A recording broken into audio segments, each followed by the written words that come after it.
Good morning, everyone. So we complete the remaining part of the first lesson of operating system. In the last lecture, we had seen the definition of operating system, that it is nothing but acting as an intermediate between the user and the hardware. So if a user wants to communicate with the hardware of the system, the user cannot do that directly. It has to do via the operating system.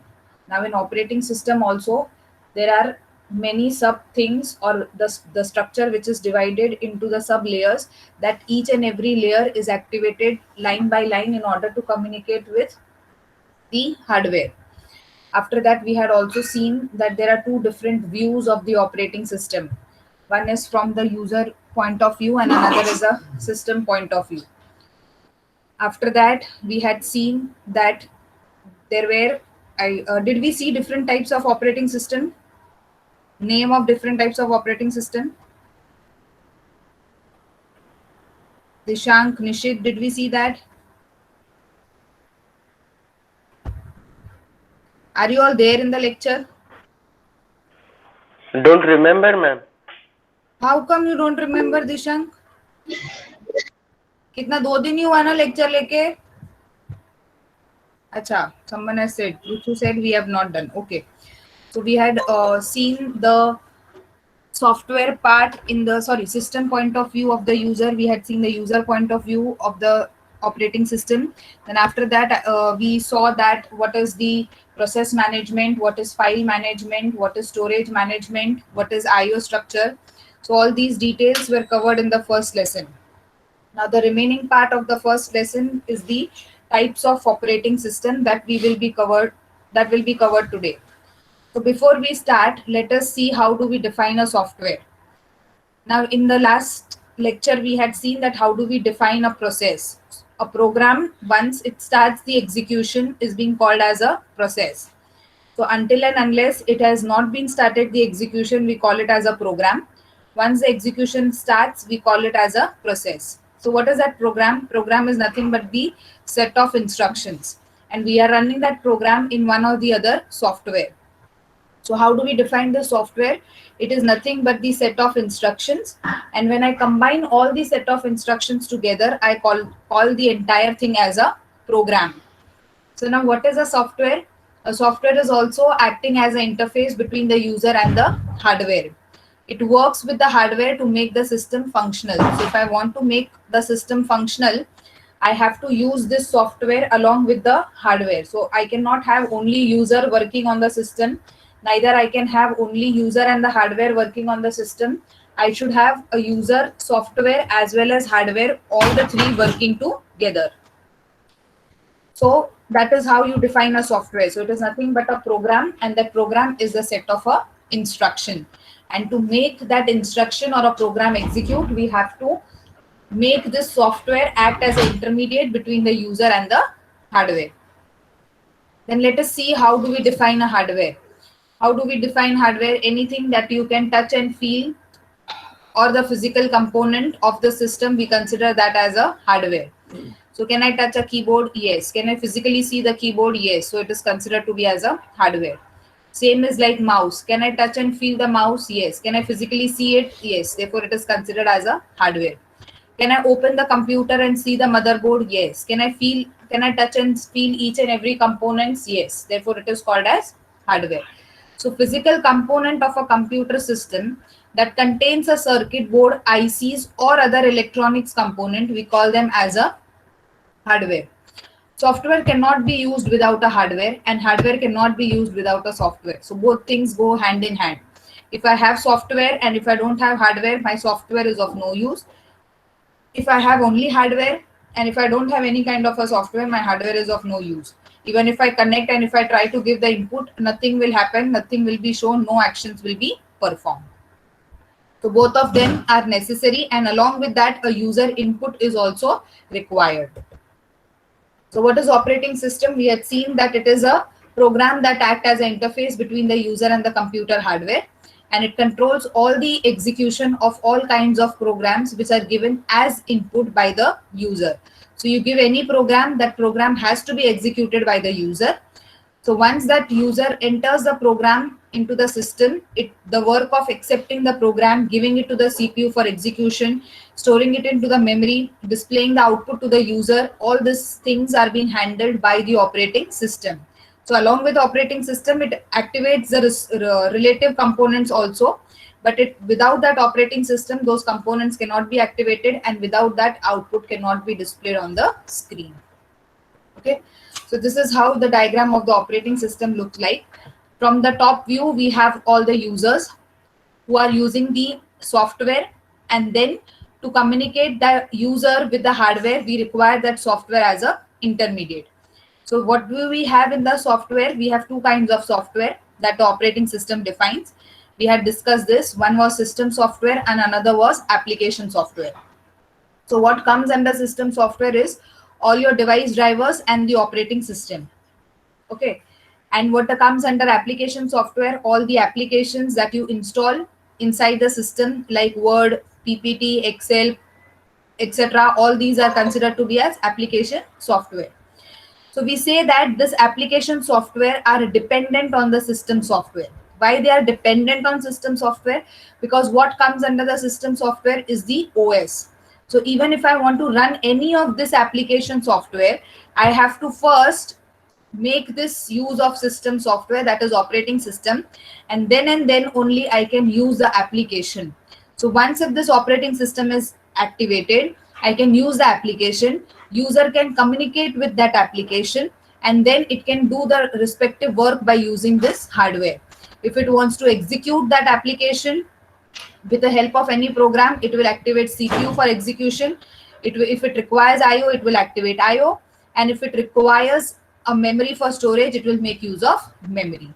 Okay, is this diagram understood to you? Yes, ma'am. So this is, Yes, ma'am. so this is in general diagram of an operating system. It is not specific to Windows, not specific to Linux, or not specific to any operating system. Let it be any operating system. Every operating system will have these three layers in common, or every computer system will have these three layers in common, starting with user at the top level, software at the middle level, and hardware at the bottom. Then next, let us understand what do you mean by job. Now we all know what the process is. Program in execution is considered to be as a process. But what is this job? A unit of work that a computer operator gives to an operating system. Now in previous days, the systems were not multitasking or not multi-programming. अभी के जो computer है और अभी का जो operating system है वो मल्टी प्रोग्रामिंग और मल्टीटास्किंग है. Previously, which operating systems were used, they were neither multi-programming, they were neither multitasking. So what was happening? User used to create the program, that is, we call that program as job. Then they were going and giving it to some computer operator, which was a human. Then that computer operator was giving it to the system inside the operating system inside the computer system, and then the program was executed. So whatever was being prepared by the user at that time in terms of program were called as job. Now what is the difference in the job and program or process? Program is set of instruction. Once I start the execution, it becomes a process. So in that phase, what is happening? The user is simply giving a program to the system directly, and the program is being executed by the system. Whereas what is happening in the job, a user who is preparing that program or who is preparing that lines of instruction, those cannot be given directly by the user to the system. They have to pass intermediately by the computer operator. So there was no direct connection between the user and the system in case of job, but there was a direct communication between the user and system in case of program. Are you understanding the difference between two? Yes, ma'am. Okay, so now what can be example of a job? Again, it can be, for example, running a word file, or running a program where it performs addition of two number, or having a program where we have designed the calculator. So whatever programs you prepare these days or you write in these days, all the programs which were written in those days were considered as a job. But the only difference was there was a direct communication with respect to the system nowadays, which was multi-programming and multitasking. But previously, whichever operating systems were used, in those systems, a computer operator was acting as an intermediate, where I had to give the programs or job to him or her, and that programs were feeded inside the computer system by that computer operator. Okay. Now let us see how these operating system got evolved. We already know that there are multiple types of operating system. We have studied Windows, we know about Mac OS, we know about iOS, we know about Android, Linux, Unix, etc. But how were these operating system evolved? Now, whatever I gave example right now are not called as types of operating system, but they are called as examples of operating system. But when I ask types of operating system, it depends upon the evolution. Okay. So the very first operating system which was evolved was the sequential processing operating system, or we call it as serial processing operating system. After that came was batch processing operating system. Then we started using multi-programming operating system, multitasking operating system, real-time operating system, and multi-threading operating system. Okay, so how are they evolved? Starting with sequential or serial processing, followed by batch processing, multi-programming, multitasking, real-time, and multi-threading. So we have total 6 types of operating system. Now let us see what is the first type of operating system called as sequential processing or serial processing. Now, as the name says, sequential processing means what? Even if there are 1,000 process or 1,000 programs, I have to execute program number 1 first, followed by 2, 3, 4, 5, and so on up till 1,000. So if at all I want to execute program number 50, I cannot directly select program 50 and start the execution. Why? Because what is the type of operating system? It says it is serial or it says it is sequential. It has to be executed sequentially. So what was happening? We did not call programs in those days for sequential processing. We used to call them jobs. Why? Because in this case, user had no direct interaction with the computer system. I, being a user, have to prepare a program. I have to give it to the computer operator. Computer operator will give it to the system for execution. So even if I am preparing the job, 10 jobs, even if my 10 jobs, how they will be executed in a sequence. First job number 1, job number 2, and so on up till 10. So jobs and processes were executed sequentially. Instructions given by the user were executed in FIFO. Instructions were executed in FIFO means first in, first out. So if job number 1 is first to go in, it will be the first to go out. Then job number 2 will be second to go in, and then it will be second to go out. Again, job number 3 will be next to go in, and then the same job will go out. That means if I have given one job for execution, and if that job does not complete its execution, or if it does not give its output, until that time, I cannot take the next job for execution. So I will take only one program, execute that one program, and give the output. So even if that execution takes 3 hours, 4 hours, I have to wait till that time. Once the output has been displayed, then only I can take the second program inside for execution. So what is happening in this scenario? I am wasting the time of the CPU.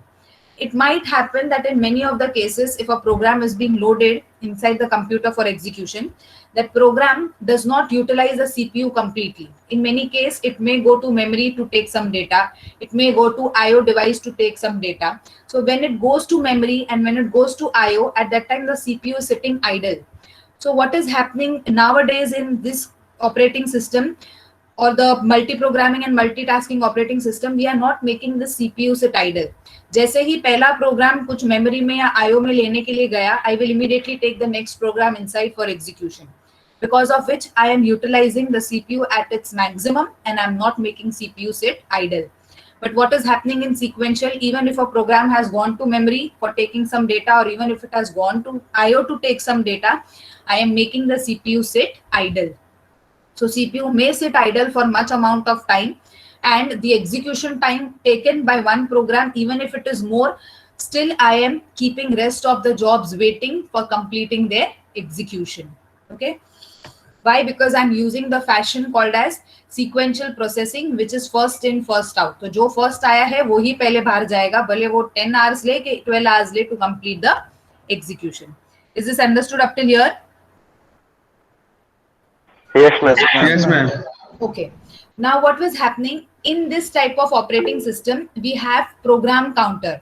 Now can you tell me the function of program counter? We all are aware of program counter. Can any one of you tell me? It points to the next instruction that is to be executed.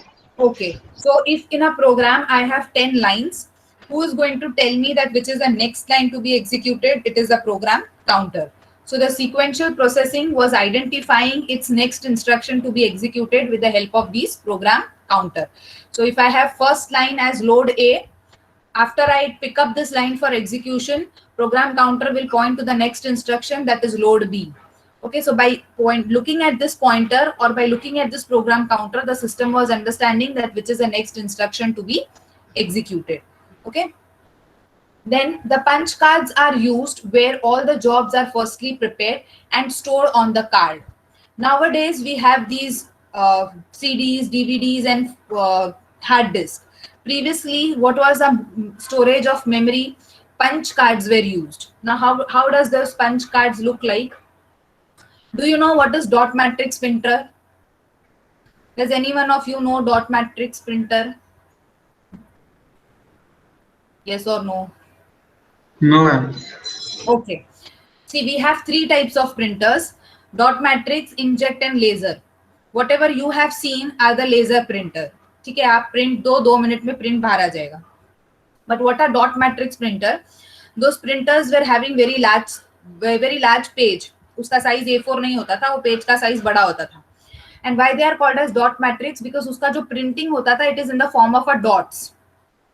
If I can show you on the net, just give me a minute. Dot matrix.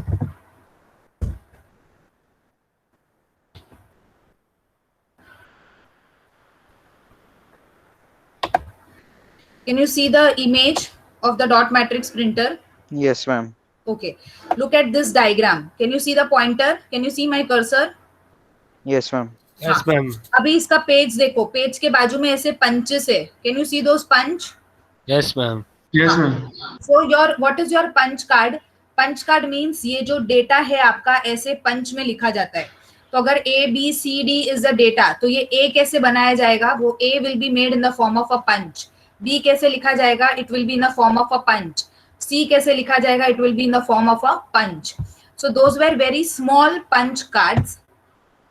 And the data was written on that punch card. मतलब मेरा जो program है, where will I write that program? I cannot write on any piece of a paper and give it to the operator, and then operator will feed it into the computer.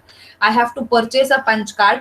I have to punch each and every line of the instructions, and then I have to prepare a job. That is, I have to prepare the entire program by writing all the lines, by punching all the lines, and then give that punch card to the operator. So what will operator do? Operator will insert that punch card as it is inside the computer system. So printer क्या करता है? Page अंदर लेगा, print करेगा, page बाहर देता है. Similarly, what was operator doing in case of sequential processing? It was putting that punch card as it is inside the computer. Computer was reading, executing the program, writing it on the punch card, and giving that punch card as output to the user. Okay. So what is that punch card? It is like the information is written on a paper in the form of the punch. तो अगर मुझे load A, load B, add A, comma B, then store the result in C and then end. ये 4 line लिखने के लिए I have to punch each and every letter of load, each and every letter of store, each and every letter of add. Are you understanding this? Yes, ma'am. So once when I write all those 5 lines, once when I punch or entire program, that entire program becomes a job. And then I have to give it to the operator, and then operator will insert that punch card as it is inside the computer. Operating system will execute it, read the punch card, and then give the output. Understood? So what are the disadvantages of the system? First of all, it is very slow. CPU is very idle. If I have any job which takes more time to execute, all the other jobs in the queue have to wait till the previous job completes its execution. And the very big disadvantage is that the user cannot directly communicate with the system. Why? Because it has to go, or it has to pass everything via the intermediate computer operator. Is this type of operating system clear? Yes, ma'am. Yes, ma'am. Okay. Now, next type of operating system is batch processing. Now, what does batch processing means? It is similar to the serial processing technique. Similar types of jobs are prepared first, and then they are stored on the card, and then the card will be submitted to the system for processing. The system will then perform all the operations, that is instructions, one by one. Again, here user cannot be able to specify any input, and there is no direct interaction between user and computer. Now, what is this operating system trying to tell you? That first we have to prepare the batch of the programs which are of similar type. So if I want to execute a C program and a C++ program, so I cannot have a batch which has C as well as C++. What will a batch contain? The program of similar types. मतलब सारे C programs एक साथ एक batch बनाओ and give that batch to the operator to execute. C++ के सारे programs का एक batch बनाओ, give it to the operator will give it to the system, and then the system will execute. Again, how am I supposed to make the batch? By using those punch card, submitting it to the operator giving it to the system executing it, writing the output on the punch card and giving it to the user. Again, there is no interaction over here. But what is the difference in sequential and batch processing? In sequential, I can have any program, that is एक C का, एक C++ का, एक Java का in sequence. Whereas in batch, I have to make a batch of similar types of program. Now we also divide the batch in 3 groups, C1, C2, C3. तो C1, C2 के लिए अगर teacher अलग है और C3 के लिए teacher अलग है, so will the experiments taught to all the 3 batches are same? Yes. Though we have divided it into different batches, execution will be different, but the things taught are same. So what is happening here also? C के programs एक साथ batch बनाओ, C++ के programs एक साथ batch बनाओ, Java के programs का एक साथ batch बनाओ. You cannot have a batch where I have C, C++, Java all together, or only C, C++ like this. The batch should have a programs which are of similar type, and the type can be depending upon what application it is or what software it is. Okay.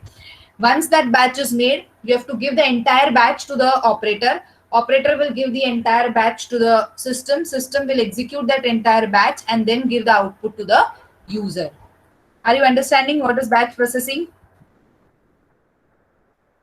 Yes, ma'am. Yes, sir. Let us see the working. The user has to submit a job written on a card or a tape. Card or a tape means punch card or a magnetic tape. To whom you have to give this? The user has to write that job and give to the operator. Operator will place a batch of several jobs on an input device. So it is a job of whom to make this particular batches. ये batch कौन बनाएगा? They are made together by the operator. I am a user. At the same time, I have Dishank and Soham also as a user. I have written 5 programs which contain C, C++, and Java. Dishank has written 5 programs only C++. Soham has written 5 programs of only Java, where I have written the programs which are in combination. So it is not my job to take the data from Dishank, make C++ ka batch, take the data from Soham, make Java ka batch, not like that. Soham will give his batch to operator, Dishank will give his batch to operator, I will give my batch to operator or my programs to operator. What is the function of that operator? To segregate C program, C++ program and Java program. Give it to the system, executed by the system. After that, again it will go to the operator. Operator will distribute the respective output to the respective user. So who is going to prepare this particular batch of all the different jobs or all the different programs? It will be prepared by the operator. So these jobs are batched together by the type of language and the requirement. So type of language here is like how we discussed C, C++, and Java. Okay. Then a special program, the monitor manages the execution of each program in a batch. The monitor and the main memory are available for the execution. So we have this main memory and the CPU everywhere in the system who will look after the execution and then generate the output to the user.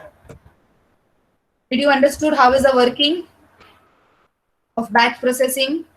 Yes, ma'am. Yes, ma'am. So am I being a user creating those batches? No.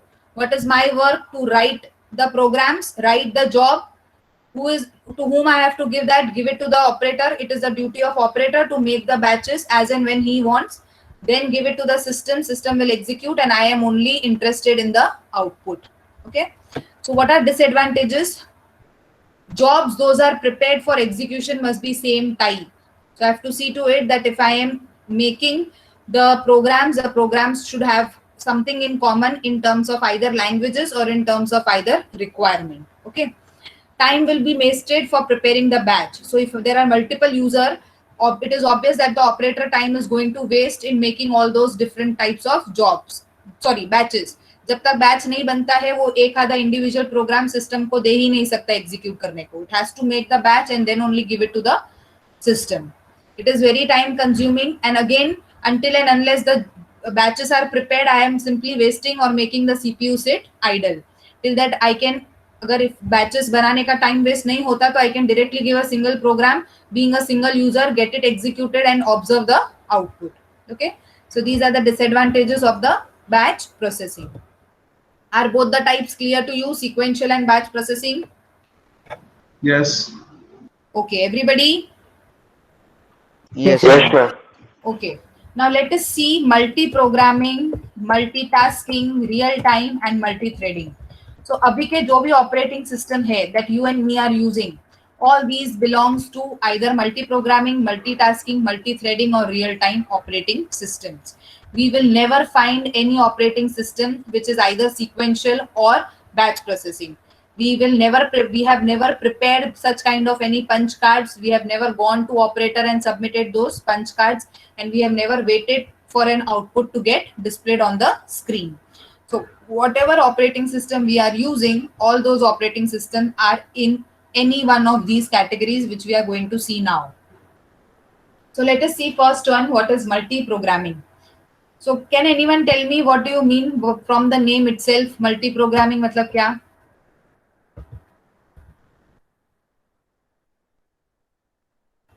Any one of you from the name multi-programming? It executes multiple programs at the same time. Yes, it can execute more than one program at the same time. Therefore, it is called as multi-programming. But अभी CPU तो एक ही है, तो कैसे वो multiple programs को execute करेगा? Any idea? CPU तो एक ही होता है ना सिस्टम में, तो बहुत सारे प्रोग्राम्स को एक साथ कैसे एग्जीक्यूट कर सकता है सिस्टम? वो तो कंफ्यूज होके पागल हो जाएगा. कैसे होगा? Any idea? By sharing the time one by one. Okay, we can have that. We can Ma'am, share. pipelining. Okay, we can have pipelining also. Which means what is multi-programming? It executes more than one program. By doing this, what are we doing? We are increasing the CPU utilization. But CPU utilization कैसे बढ़ रहा है?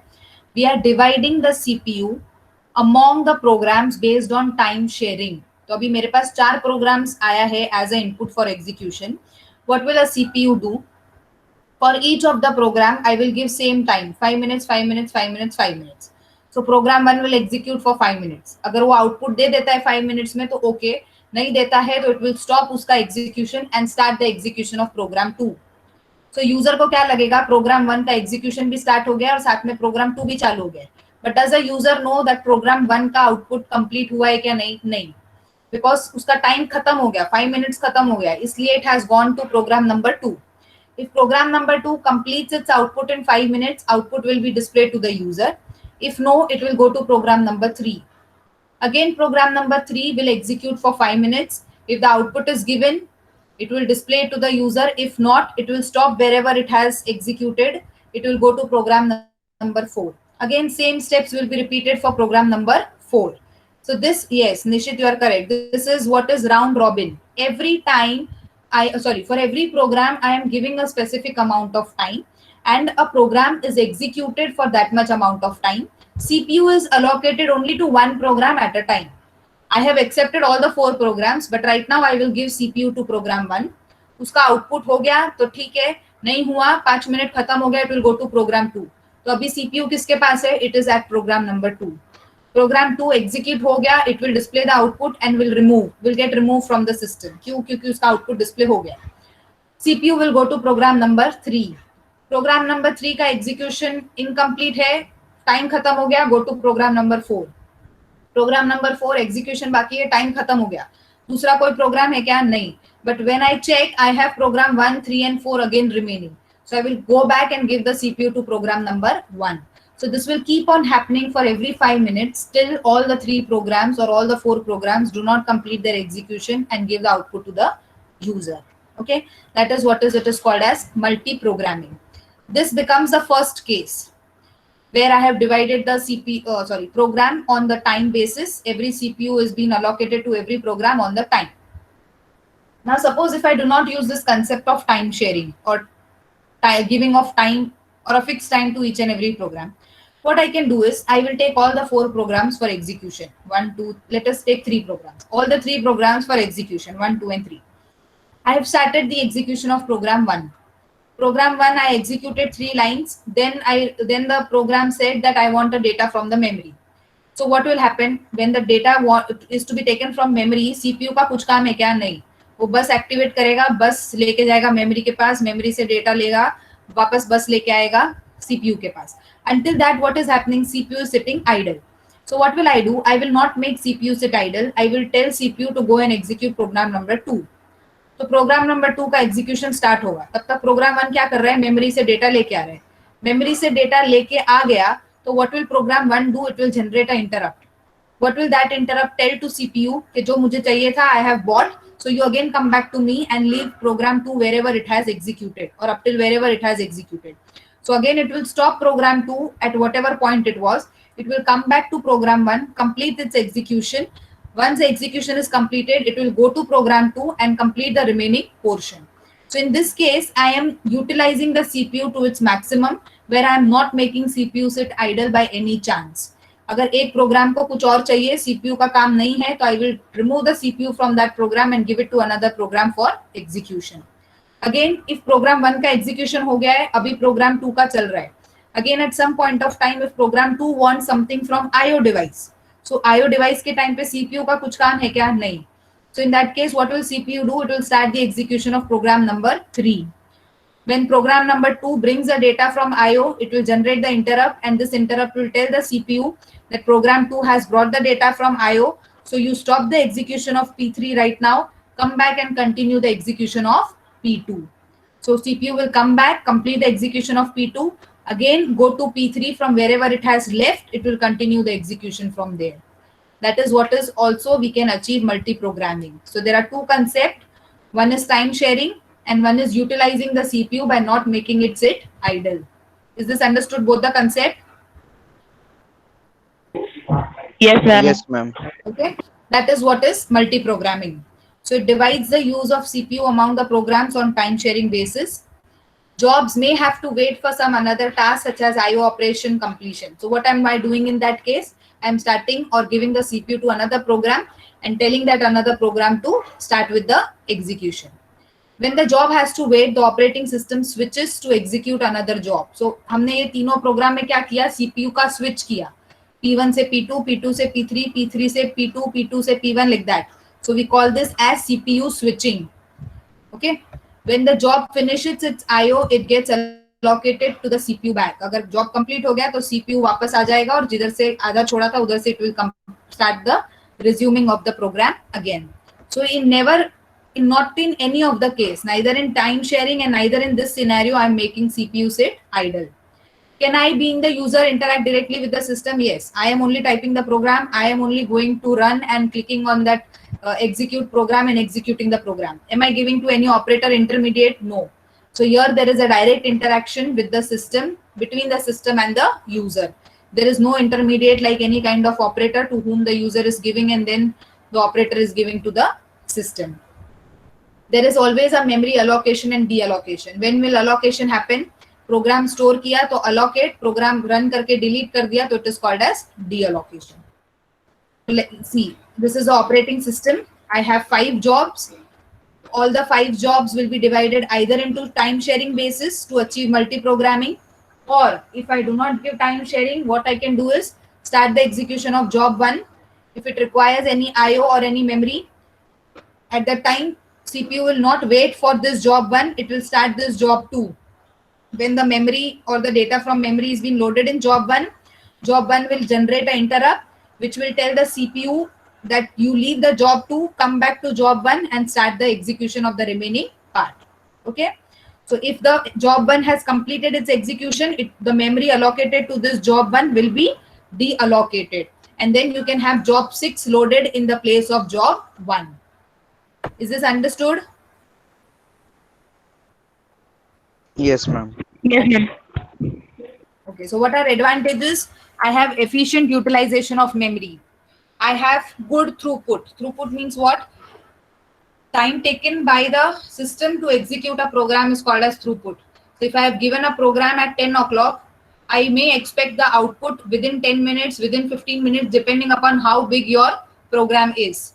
But it won't take any time like your sequential processing, or it won't take time like your batch processing. Okay, so we are going to get a very good throughput. And what is that throughput? Time taken to complete the execution of a program. We do not have a CPU idle at any particular point of time. It always automatically selects the next program in the queue for execution, and because of which we are increasing the performance of the system. Okay, next is multitasking. Now what do you mean by multitasking? Performing more than one task at the same time. Performing more than one task at the same time is called as multitasking. Now what am I doing? How can I achieve multitasking? On one side, I am connected to you all through an internet, and I can see that particular part of a Google Meet. And at the same time, on the another tab, I am running my PPT. So I have opened my Google Meet also. I have opened my PPT also at the same time. Now, if I want in a new tab, I can also play a YouTube and listen to the songs in the background. So this is what is called as multitasking, where I can perform more than one task at a time. So how many tasks I'm performing right now? 3 tasks. Listening to music in the background with the help of YouTube, opening the PPT and reading those PPTs, and I'm also connected on the Google Meet with you all. So there are 3 different tasks which are performed at the same time. Okay. Multitasking is an operating system which allows a user to perform more than one computer task at a time. So can I say my system is multitasking? Yes, my system on my operating system is multitasking because it has allowed me to open 3 different applications at the same time. It is an extension of multi-programming. The operating system is able to keep track of where you are in these tasks and go from one to another without losing any information. So can I switch from PPT to YouTube if I want? Yes. If I go from PPT to YouTube, will there be any changes in my PPT? No. Unless and until I don't make any changes, there won't be changes made by the system automatically. अगर YouTube पे हूँ और YouTube से वापस PPT पे आना है, so can I come back to the PPT? Yes. उतने में YouTube कुछ खुद से ही दूसरा गाना चालू करेगा क्या? नहीं. If I have made that autoplay activated, it will go. But बीच में से ही वो खुद ही नया गाना चालू करेगा क्या? नहीं. So what is happening? What does this line says that it allows us to perform the task. It allows us to go from one task to another task without losing any information of any task. So when I'm switching from PPT to Google Meet, my PPT is as it is. There are no changes made by the system on its own. When I'm shifting from Google Meet to YouTube, there are no changes made on the Meet also. It cannot add any new user on its own, neither it can delete any of the user on its own. So you have a very simple flow from one task to another task without any disturbance of the previous task. So what can be an example? Like when you open your web browser and then you can go and open your Word file at the same time. So you have browser also opened, you have Word file also open. Okay. Now what is the difference in multitasking and multi-programming? Any difference that you can tell me?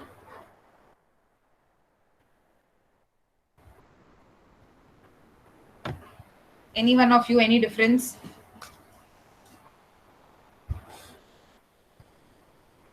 Yes, think. What can be difference? By now you know what. Have you understood what is multitasking? Are you all there? Yes, ma'am. Yes, ma'am. हाँ, तो multitasking समझा है? Multi programming? Yes, ma'am. Yes, ma'am. Understood. We can't multitask in multi-programming type of system. We can't multitask means what?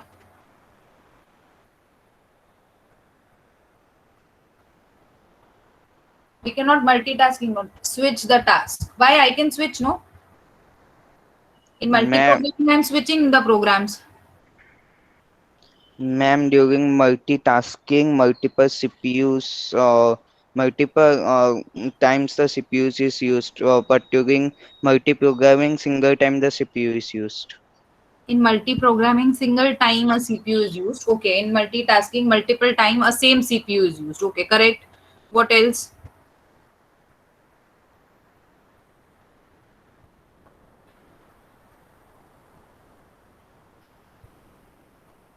Anything else? What about Ma'am, yes, Sonia. ma'am, and multi-programming an interrupt is generated to go to the previous job or the program, but in multitasking, no interrupt is generated. Okay, correct. Then what can you tell about the time taken for execution? Multitasking में कोई time हो रहा है क्या? कोई time ले रहा है? In multitasking takes less time to execute. Yes. In multitasking, if I compare multi-programming and multitasking in terms of time taken in execution, multi-program takes more time to execute, whereas multitasking does not take more time to execute. Why? Because switching between the programs is so easy that it takes maybe only milliseconds to switch from one task to another task. Whereas in program does not take milliseconds to execute. They may take little more time to execute the program, accept the data, and then generate the output. So that is what is a major difference between multitasking and multi-programming, which is the concept of time. Time taken in programming is little more as compared to time taken in tasking. Clear? Yes, ma'am. Yes. Okay. The next we have is real-time operating system. Can you give me any example of real-time? Windows, Linux, ये सब में से कौन सा है जो real time पे use होता है? All? Okay. All. Windows कैसे यूज होगा निश्चित? Can you tell me?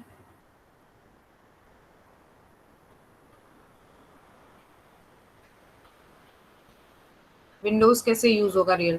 Okay, let us first understand what is real time and then I will ask you कौन सा रियल टाइम है in a live session. Okay, चलो ठीक है. Real time, it is a multitasking operating system that aims at executing the real time applications. So when I say that the operating system which allows me to execute any real time applications, I call those operating system as a real time operating system.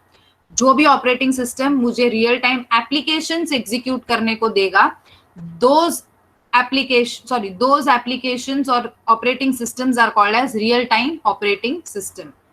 Response time is very less. Response time means जब से input दिया और कितने time में output मिला मुझे, that is what is called as response time. If I give input at 10:14 and if I get the output at 10:14.2, that means in 2 seconds I have received my output. Okay, then it is used when there is rigid time requirements. Rigid time requirement मतलब मेरा time requirement fix है. अगर मैंने 10:14 को input दिया तो मुझे 10:15 को output आना ही चाहिए. अगर आया तो I call it as real time operating system. नहीं आया तो I cannot tell that it is a real time operating system. I will repeat this line again. The operating system which follows the rigid time requirement is called as real time operating system. Means what? अगर 10:14 को output दिया, sorry input दिया, तो अगर वो system बोलता है कि 1 मिनट में मैं आउटपुट दूंगा तो 1 मिनट में आउटपुट देना ही चाहिए. इफ 10:14 को इनपुट दिया है and if I do not get output at 10:15, if I get at 10:16, I cannot call that operating system as real time operating system. A real time operating system must have a well defined fixed time constraints, otherwise the system will fail. तो अगर 10:14 को input दिया था, 15 के जगह 16 को output आया, that means my system is failed and it is not a real time operating system. So we have response time that is fixed. For example, robot, air traffic control system, etc. अभी robot क्या है, हमने उसको programme किया है कि 2 minute आगे चलना चाहिए, 2 मिनट पीछे चलना चाहिए, 2 मिनट राइट चलना चाहिए, 2 मिनट लेफ्ट चलना चाहिए. तो अगर 2 के जगह 3 मिनट आगे चल गया, so is it a real time? No, it is not considered to be as a real time. Now in many of the restaurants you might have seen that there are robots who is acting as a waiter, going to a particular table number, putting the food on the table. So that how they are done based on the program. ठीक है, उसको ऐसा programme किया है कि 5 steps चलोगे तो table 1 आएगा, 10 स्टेप्स चलोगे तो टेबल 2 आएगा, तो अगर उसने 7 स्टेप चल लिए तो उसको ना टेबल 1 मिलेगा ना टेबल 2 मिलेगा, तो वो बीच में तो किधर खाना फेंक के नहीं आ सकता. So we can not tell such a robotic system as real time. But yes, if it has crawled 5 steps or if it has walked 5 steps and delivered that particular food on the table exactly on the 5th step, we can call that robot or that entire system as a real-time operating system. Okay. So we have two types of real-time operating system. One is hard real-time and another is soft real-time operating system. Now what is hard real-time? The time is fixed and we cannot change any moments of the time of processing. Means the CPU will process the data as we enter the data. So इसमें क्या है, time fix है. जब भी मैंने उसको input दिया है वो वही मोमेंट पे प्रोसेसिंग स्टार्ट करेगा और फटाक से आउटपुट देगा. What is soft real time? Some moments can be changed. Means after giving the command to the CPU performs the operation after milliseconds. That means hard real time में क्या हो रहा है, मैंने इनपुट दिया, तुरंत इनपुट प्रोसेस हो रहा है. सॉफ्ट में क्या होगा, इनपुट मिलने के बाद वो 1 माइक्रोसेकंड तक रुकेगा, उसके बाद ऑपरेशन स्टार्ट होगा.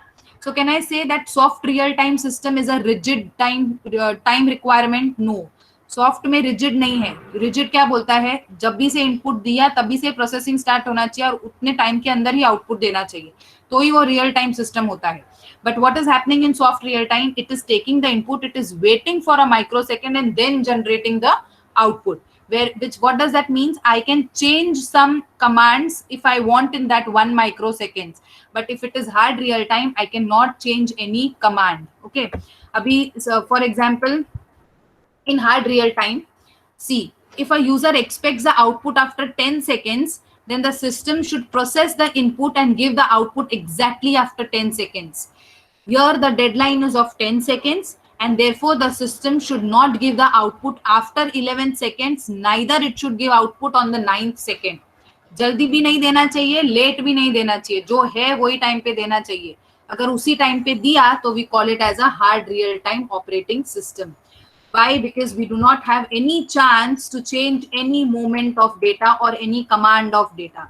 Whereas in the soft real-time operating system, we can expect the output in 11 second also, in 9 second also, and on 12 second also. Why? Because I'm giving a chance of 1 microsecond to change any input after it is being submitted to the system.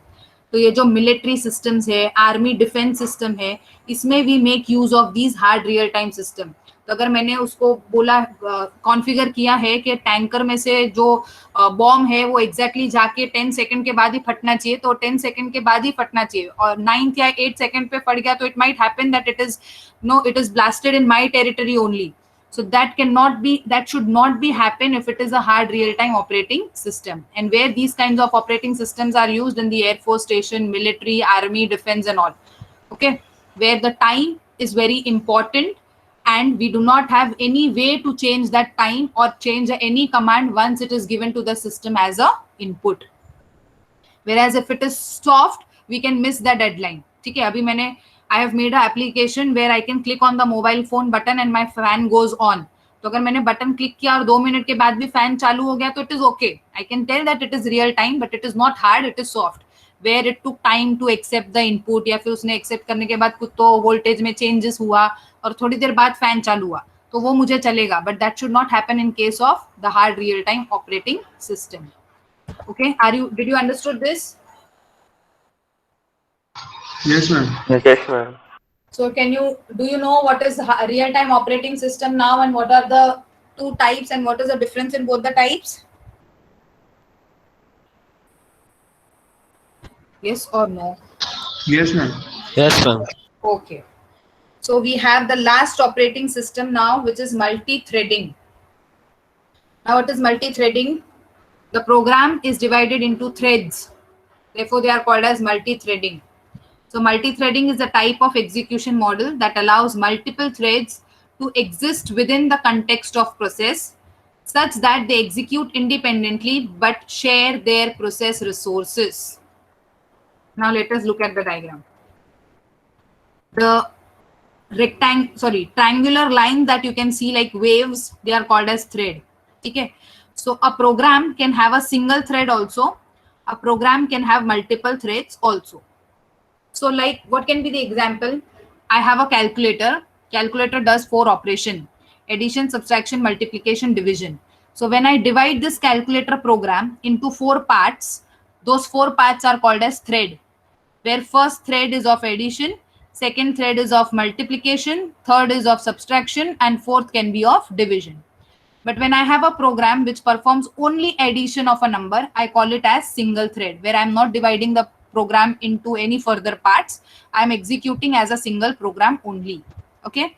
Did you understood now what is a thread, what is single thread, and what is multi-thread? Yes, ma'am. When I divide a program into subparts, those subparts of the programs are called as thread. When I do not divide, a program is running as a single thread.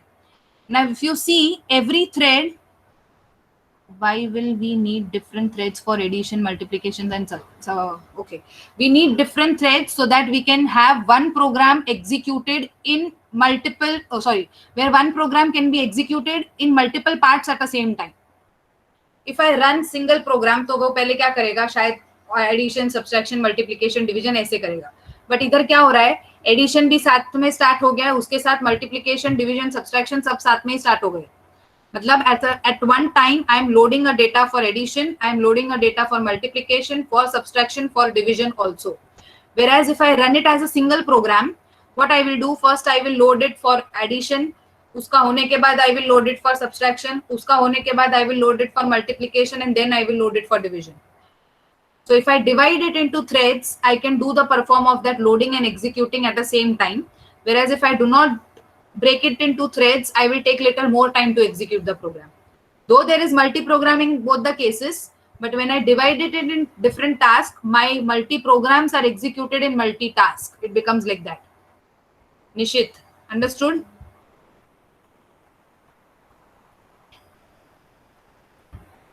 Okay. So now if you see in the diagram, every thread has its own code, own data, own file, own register, and own stack. अगर ये thread है तो उसके पास भी code है, register है, stack है.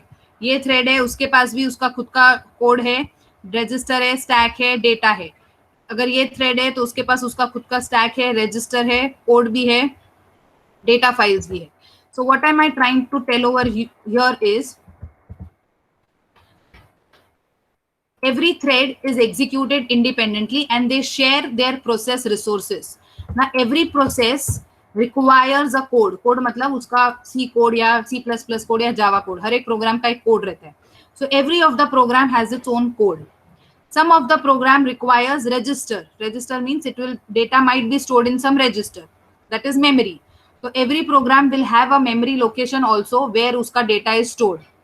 What is stack? Stack is a place where after the output is being calculated, I can store my data over there.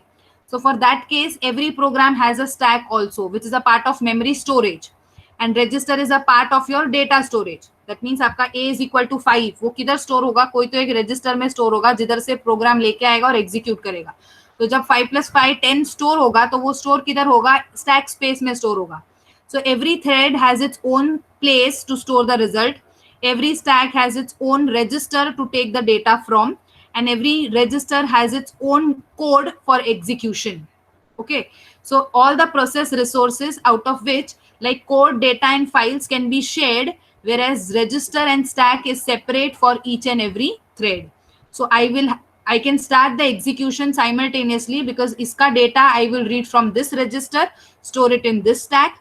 Iska data I will read from this register, store it in this stack. Iska data I will read it from this register and store it in this stack. Are you understanding? Yes, ma'am. Okay. So what do we define that thread as? A thread is called as lightweight process. Okay. So thread is defined as a lightweight process. The CPU switches rapidly back and forth among the thread, giving the illusion that the threads are running in parallel. So जब भी चाहिए, the CPU can go from this thread to this thread, this thread to this thread as and when it requires for the execution. And it goes so fast that being a user, I will assume that all the 3 threads are executed at the same time. But again, CPU goes only to one thread at particular time. Okay. Thread has its own independent resources for process execution. Multiple processes can be executed parallel by increasing the number of threads. So if I want the program should be divided into 2 threads, I can divide it into 2 threads. If I want to divide it in multiple threads, I will divide it in multiple threads. How many threads cannot be decided by the computer, it depends on the program. Program खुद ही divide करेगा उसको multiple threads में, depending upon the size of a programme.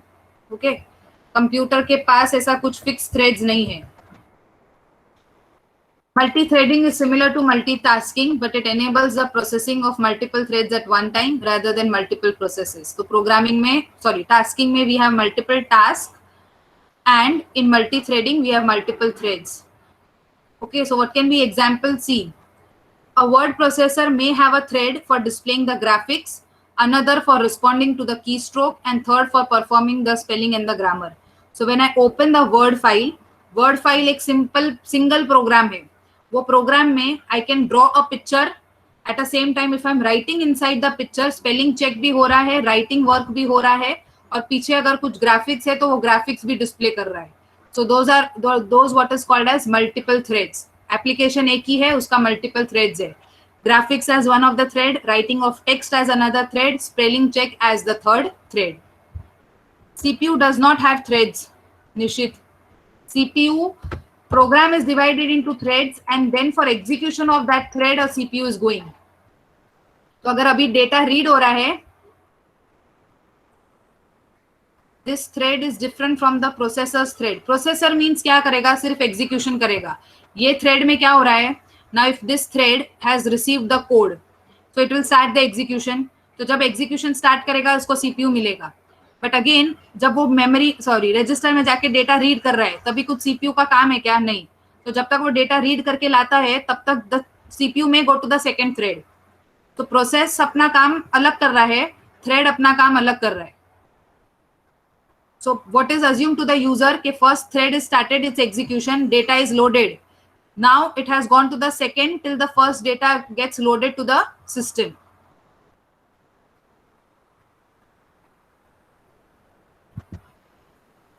When we see CPU nowadays, their number of threads are specified in its specification.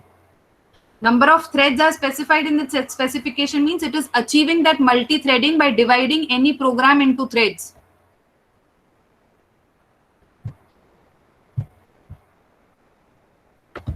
Are you understanding? See, every system is a multi-threading system. Let it be a Windows, any version of Windows, let it be Mac, any version of Mac. But when I see from the program point of view, I will have program divided into threads and then CPU going to each and every thread and executing that thread. Are you understanding? Yes, ma'am. Okay. Okay, so with this, we complete with the first lesson, and we have seen all the different types of operating system: sequential, batch, multi-programming, multitasking, multi-threading, and real-time. If I ask you examples can be Windows, Linux, Unix, and all. Those are not types, okay? So when it is asked types, you are supposed to list the one which we studied today, and if it is example, you have to tell about the examples of the operating system like Windows and all. Understood? Do not get confused in example and types.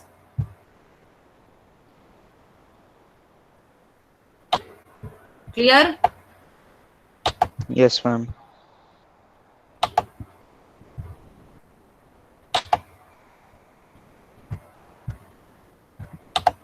Okay, give me your attendance.